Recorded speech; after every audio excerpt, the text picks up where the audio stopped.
मी आता आहे काथरगाव येथे। याच काथरगावावरील पुलकम बंधाऱ्यावरून मागच्या शनिवारी बाजारामध्ये विक्रीसाठी येणार असणाऱ्या बैलापैकी एक बैल पुलाखाली पडला आणि तिथं तो क्षतिग्रस्त होऊन शेवटी दगावला।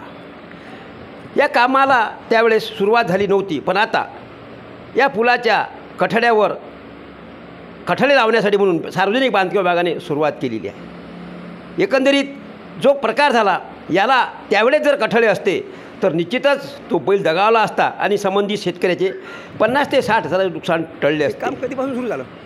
हे काम जे घटना आपली शनिवारी घडली त्यानंतर हे लगेच बुधवारपासून त्यांनी काम चालू केलेलं आहे। हां, म्हणजे याचा अर्थ महापुराच्या वेळेस हे याच्या पद्धतीने नुकसान झालेलं असं होतं। 100% 22/7/2023 रोजी जो महापूर आला त्या महापुरानंतर हे जे या पुलाला कठडे लावले होते हे अत्यंत शिकस्त झालेले होते। लगेच त्यांनी दुसऱ्या दिवशी हे कठडे काढून दिले। तेव्हा त्यानंतर आम्ही ग्रामपंचायतीच्या वतीने त्यांना 4 वेळेस निवेदन दिले। वारंवार फोनद्वारे त्यांना सूचना देऊनसुद्धा त्यांनी हलगर्जीपणा केला आणि कठडे न बसवल्यामुळे हे मागील शनिवारी अशी दुर्घटना या पुलावरती घडली। या काथरगाव येथील पुलावरून बाजारामध्ये जात असताना एका शेतकऱ्याची बैलबंडी उलार झाली। त्यातला एक बैल बंडीच्या खाली गेला आणि तो खाली जाऊन पुलावर पडला।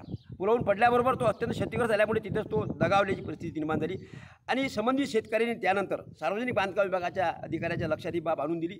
त्यांच्याकडे सर अर्जसुद्धा केला, तक्रारसुद्धा केली, पण जवळपास 6 ते 7 दिवस होत असताना अजूनही सार्वजनिक बांधकाम विभागाच्या अधिकाऱ्यांनी संबंधितांना कुठलीही मदत दिलेली नाही।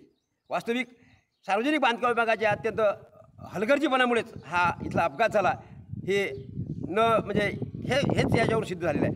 कारण यापूर्वी महापुरामुळे या ठिकाणी असलेल्या पुलावरील कठडे काढण्यात आले, ते क्षतिग्रस्त झाले, खराब झाले म्हणून दुरुस्त करून ते लावण्यात येतील अशी सांगण्यात गेलं आणि सरपंचांनी त्यानंतर अशा अधिकाऱ्यांना पत्रव्यवहार करून हे कठडे पुन्हा लावावेत अशी मागणी केली होती, परंतु अजूनही ते कठडे लावलेले नाहीत। कालपासून या ठिकाणी क्षतिग्रस्त झालेले ते कठडे आणि त्याचे पिलर हे दुरुस्तीचं काम सुरू आहे।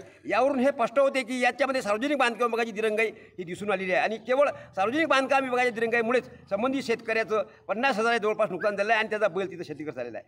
याशी संबंधित असणाऱ्या संबंधित शेतकऱ्यांना मी असं विचारतो की आपलं या अनुषंगानं काय सांगता येईल तुम्हाला?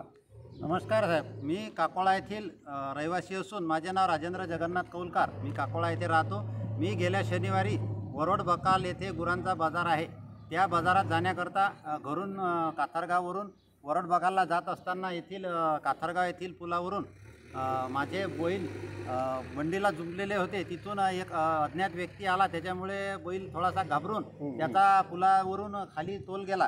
या पुलाला जर कठडे असते तर माझा बैल तिथून खाली पडून त्याचा मृत्यू झाला नसता। तरी मी संबंधित बांधकाम विभागाच्या अधिकाऱ्यांना रीतसर अर्ज पण दिला, तरी मला आतापर्यंत कुठलीच मदत मिळाली नाही। मी या अनुषंगाने सांगू इच्छितो की माझे 50 ते 60 हजाराचे नुकसान झाले आहे, तरी मला बांधकाम विभागाच्या वतीने मदत मिळावी अशी मी आशा बाळगतो।